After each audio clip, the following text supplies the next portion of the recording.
Hello, my dear friends. How are you doing? Hope you are having an amazing day and not having to deal with drama. Ready for new stories I have for you today? Let's go to the first one. And don't forget to listen to the end of the story, guys, to hear my insights. Enjoy the stories. And don't forget to like and subscribe. And of course, don't forget to leave a comment. I, 30 male, was with my ex-girlfriend from the time we were 16 to the time we were 23. During this time, my girlfriend and I discussed marriage and the possibility of kids. By the time we were 21, we were trying for kids, and it was always a fail. We went to the doctor about our fertility issues, and I was told that I was the problem. I was basically informed that I was infertile, and it was a rare possibility that I could ever have kids. My girlfriend and I were crushed, but she was persistent that we could keep trying, and if it continues to fail, we could look into adoption. I was happy and thankful for this, as it finally gave me hope. We made the decision that if I couldn't get her pregnant by the time we were 25, we'd look into adoption. We tried for 2 more years, and when she was 23, she told me that she was pregnant. I was ecstatic. This excitement lasted for a good 5 months, until my ex revealed that she doubts the baby was mine. By this point, she was crying, and told me that she slept with my brother, 33 male, around the time she got pregnant, and she was positive it was his. She was 1000% correct. The baby was not mine. It was my brother's. They both apologized to me, but I was beyond betrayed. To make it worse, their apologies didn't mean jack, because they had another child together as well, but by this time I had already went no contact with him. Late January, my ex unfortunately passed away due to a car accident, and she was pregnant with their 3rd child. I guess my brother is not coping well enough, because he asked our parents if they'd be willing to allow him and my nephews to move in with him, because he is struggling to care for them. My parents told me this as we live pretty close by each other. They told me exactly that, and that they were considering it. I was upset by this, and told them that my nephews were my brother's responsibility and weren't theirs. I said that he shouldn't have had kids if he didn't know how to handle them. My parents told me that they weren't asking me, and were telling me, and just wanted to give me a heads up because they know I come over to visit them often, and they didn't want me to be uncomfortable. I was still upset and just informed them that they wouldn't have to worry about me visiting them anytime soon, and hung up. They tried calling me again, but I didn't pick up. This happened about 2 weeks ago, and my brother and nephews are living with my parents as of now. Since then, I haven't had any contact with my parents, and I wasn't returning any of their calls. My parents showed up at my house around noon yesterday, and told me that they were hurt I haven't come to visit or return their calls. They said that they never meant to hurt me, and that they were just trying to help their son. I told them that I understood them wanting to help my nephews and my brother, and I can't control who they house. I then told them that if they're hurt, I can't change that, and I was sorry if they were, but I have no interest in visiting or taking calls from them as long as my brother and nephews are there. I told them that they're welcome to come and visit me when they want, but I'll no longer do the same. My mom started crying and told me that I was punishing them for wanting to help their son, and asked me to just see it from their perspective. They left after a while, and it pains me to see my mom cry, but I'm not sure if I did anything wrong. OP's parents can house whomever they want, and if that makes OP uncomfortable, OP choosing not to visit is valid too. But this drama won't end here.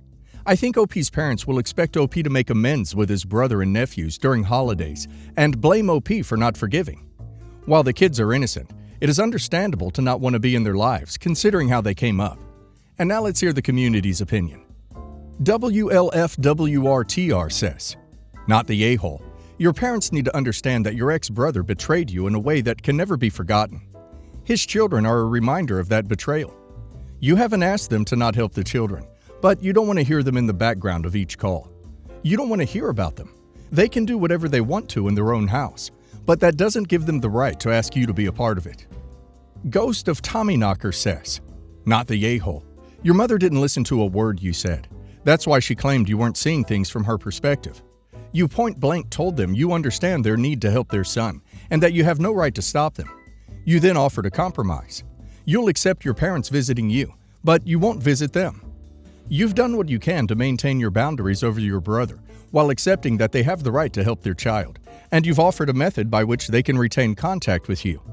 You've chosen the best path possible in an otherwise crappy situation.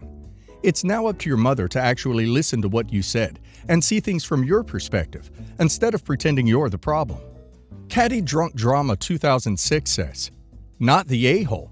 They have every right to help their son, but in that same breath, you have every right to enforce your boundaries. I'm so sorry, OP." I, 27 female, met my boyfriend's 35 male, ex-wife, 29 female, and I want them to get back together. I've been with my boyfriend for nearly a year now. Let's call him Danny. And he never talks or nearly touches the topic about his ex-wife, Myrrh, to me. The only thing I know about them is that they have a 5-year-old son, whom he visits or brings to his home every weekend. His son graduated daycare recently, and Myrrh invited him for a dinner, as it is the request of their child. Danny asked me to come, although I hesitated at first. He insists on bringing me. Saturday came, and we went to Myrrh's house for dinner.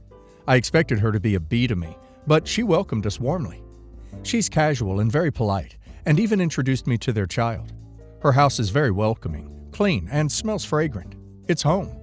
I asked her if I could do something to help her prepare the dinner while their child and Danny are playing. She told me she can manage, and told me to go ahead and bond with the boys. We had dinner, and she and Danny were very casual. Not too friendly, but not too salty. They're not distant either. Myrrh didn't talk about stuff that would make me uncomfortable, but rather ask questions about me and anything you could talk about during first meet. I know she's a good mother, as their son, Ian, is very polite, giggly, and behaved. I noticed how both of them will answer every question Ian asks, even if it's a silly question. I also noticed how Danny looked at Myrrh. There's sadness and love. I know it, as he never looks at me that way. When we're about to go home, Myrrh packed me some foods when I mentioned I live alone and always eat takeaways. This really touched my heart. I've been keeping it inside me, but I could no longer keep it and asked Danny how things ended when he had such a beautiful wife and a playful and well-mannered son. Danny pulled over, and I thought he'd want me out of the car. But he started to tell me how he cheated on her while she was out of the country burying her dead mother.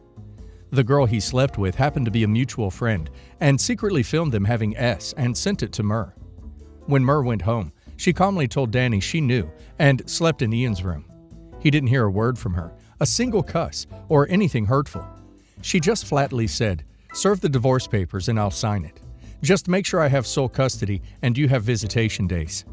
Danny told me how he tried to stop her, but she didn't say a single word and completely shut him out. A night before he left the house, he heard Myrrh crying and wanted to comfort her, but was afraid he'd make things worse for her. Danny hated himself that he never had the chance to comfort her while she grieved for her mom, and instead cheated on her. He said Myrrh is too good to be true, but that's who she really is. Always available for her family and friends, and even to his family and friends. She'd cook for his friends while they watch football and have beer together, visits his mom and dad, and bakes cookies for them, babysits his nephews, and she never once complained about taking care of Ian. She never nags at Danny, and very patient about everything. This is the first time I saw him cry. He's a big man, and he's sobbing uncontrollably. He's apologizing to me, and told me he likes me, and didn't use me to move on. This whole revelation didn't make me think that I'm being used. I felt his pain, and I felt his love for his family. I asked him why he cheated, and he said he was drunk and didn't even know it happened. After that night, he is still the same, but I'm not. I felt like I'm in the way. Myrrh is still single. She mentioned that she wanted to focus on raising Ian and pursuing her law studies. I love Danny, but I cannot compete with Myrrh. Should I break up with him and help him get back together with Myrrh? She doesn't want him back. I don't understand what makes OP think she is in the way of them getting back together. Just because OP thinks they're perfect together, he broke her trust at the worst possible time. He was not there for her when she was grieving for her mom. She got through that and his infidelity alone. So yeah, she doesn't need him in her life, and I think OP should consider if she does. And now let's hear the community's opinion. Pickle Ruler 67 says, "If they're calmly having a co-parenting system, leave them be. He hurt her very badly. She doesn't, and realistically will never want him back. Mistakes happen, and he lost her. You can't fix that. You'd hurt yourself, him, and his ex-wife if you tried this." Biological Cookie 14 says, "I'm never good at advice, but Myrrh seems like a very strong person, and maybe she knows what's best for her." Avery Averina says, "Nah, don't do that to Myrrh. She deserves better." Update. I decided to meet with Myrrh and ask her side of the story. I also told her beforehand what the meeting is all about, so not to shock her and make her uncomfortable on the spot. She agreed to it, and we met at her house. Danny knows nothing about it. I told her why I am curious about it, and what Danny told me. Everything. Mer looked sad, but she told me as much as she wants a complete family for Ian, she could no longer see herself being with Danny. That the best they can do for Ian is the parenting setup they have now, which is working for all of them. She said that at that time when her mom died, Danny wanted to come, but he needed a visa and it would take time, and the funeral was all scheduled, and the processing of Danny's visa would delay her from seeing her mom one last time. She then told me before she went home, she confronted the woman first, and she told her that they were both drunk, and she didn't know she was filming. But it's kinda odd since the camera was positioned in a way that everything could be seen and steady. She didn't press her further, but she did hit her, and I won't go into details of the altercation. Danny did try to win her back and explained it to her over and over again, but all she could think of was the sight of him in bed, all naked with another woman, while she's grieving and forcing herself to be sane for Ian. She showed me the video, and it only lasted for 37 seconds. Their friend was on top of Danny moving, and you can hear moans and rumbling. It never occurred to her that he was sad, since first, he never mentioned his friends would come over while she was out of the country, and second, Danny didn't even point out to her that he said he was drunk, and didn't even know what happened until Mer showed him the video. If and ever Danny was sad, and he really felt like he was, Mer is willing to help him in any way she can, but the situation between their family will stay as is. She just lately found out that Danny cut off all his friends completely when their divorce was finalized, but she didn't ask why, and also tried not to engage with them as much as possible.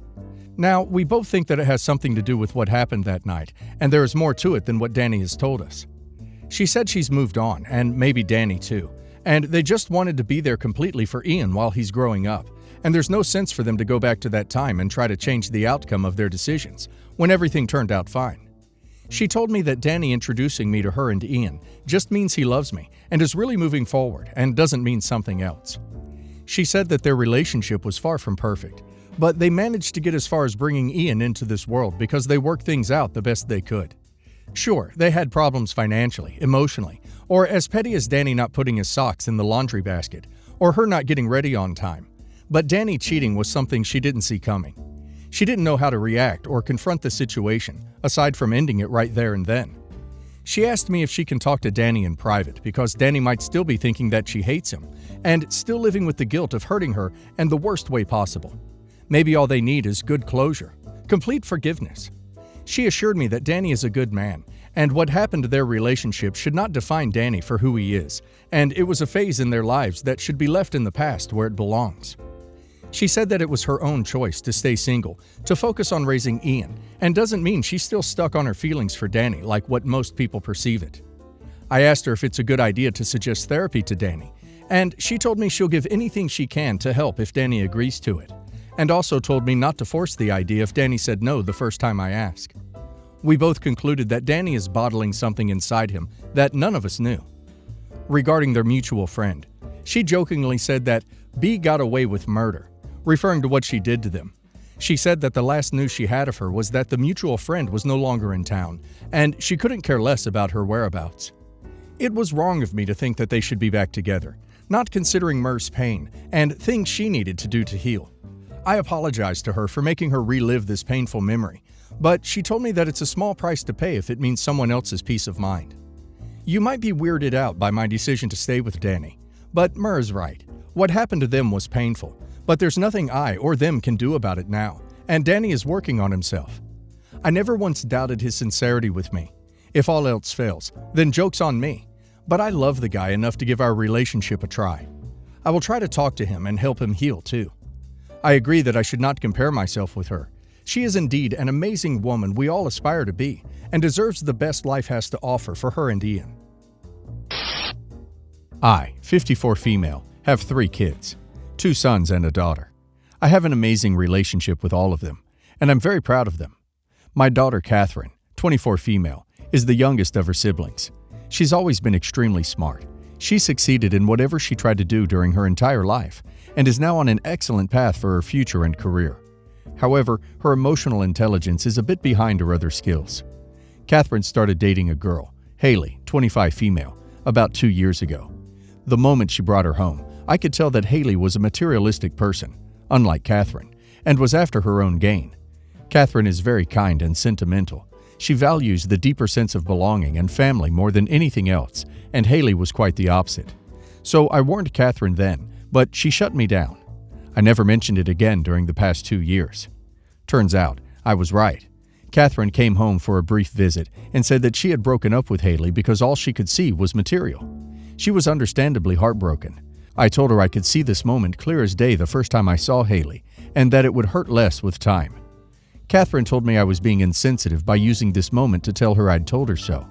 I said it was clear from day one that they wouldn't make it, and I was just saying that Haley really wasn't her person, and frankly, wasn't a good fit for our family either.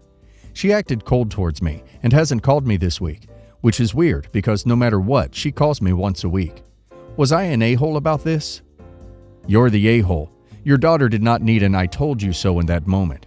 She needed a "that sucks, I'm so sorry," or a "how can I help you," or maybe just a hug.